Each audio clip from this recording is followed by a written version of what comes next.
Hey there folks, watch this video where I'm going to be talking about some bits to do with the WRC in a kind of news roundup section. And this isn't something I don't think I've ever actually done, so let me know what you think about it, as I talk about a couple of the stories that we're seeing from around the WRC service park. And I will be referring to articles, for example, on Dirtfish, because well, I always have that open, and some of the insights on there I don't really see many people talking about. First one is one that Gus Greensmith has been saying, which is that he believes that he could get his first WRC podium in Rally Portugal. He sees Portugal as this kind of home rally for him. He says it's even more of a home rally than Rally GB, even though he's grown up not that far from the Welsh stages that have been Rally GB pretty much all of his lifetime, all of my lifetime. And you know what? I genuinely believe that. I've just seen an article on Dirtfish by Luke Barry where he says that it is genuinely believable talk, and I would agree as well. Gus is one of those drivers who I think could have a really long career in the WRC if he gets his consistency just right.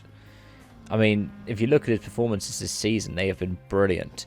The record books won't show it the same in Croatia, but then you have to remember that he got a similar kind of issue to what Pierre-Louis Loubet did, where they ran out of spares. Just the heartbreaking thing for Gus was the issues that forced him to end up finishing 15th. Happened after the last stage of the day. So it was literally the contractual time for not doing a road service section, which that's just rotten luck. I believe he could get a podium this season. I believe he is somebody who will win a World Rally in the future. And that's really been something that's coming over the course of the season. But I think he just needs to get that consistency to be there. And that will mean that he'll be able to set an example for teammates Adrian Formeau, who is definitely still trying to find his feet, but also somewhat forward stablemate in Loubet, who is trying to find himself again after the injury that ruled him out at the end of last season, and a couple of less than fortunate years for him behind the wheel of a non-manufacturer entry Hyundai. In addition to that, one of the things I've really liked looking at is how Pajari is going to be stepping up into WRC2 for the first time at Sardinia. He'll be driving a Fabia.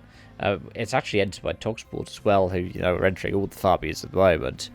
So I look forward to seeing how he performs. It'll be the first time at World Rally level that he performs in a Rally 2 car. And I think he's only got one Rally 2 start prior to the present moment.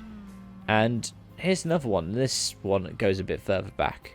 I was reading an article from last week which is called How It Started Andreas Mikkelsen, and there's a story in there that I never actually noticed that Mikkelsen was talking about. Now, Andreas Mikkelsen's got all of these kinds of different bits and pieces through rallying history. I mean, he was the guy who, whether deliberately or no, said that Ford was entering a Puma as their hybrid rally car before anybody else knew. But one of the things that he says is back in 2011, he and Thierry Neuville were both given the same offers, either to compete for Citroën in the WRC or to compete for Volkswagen.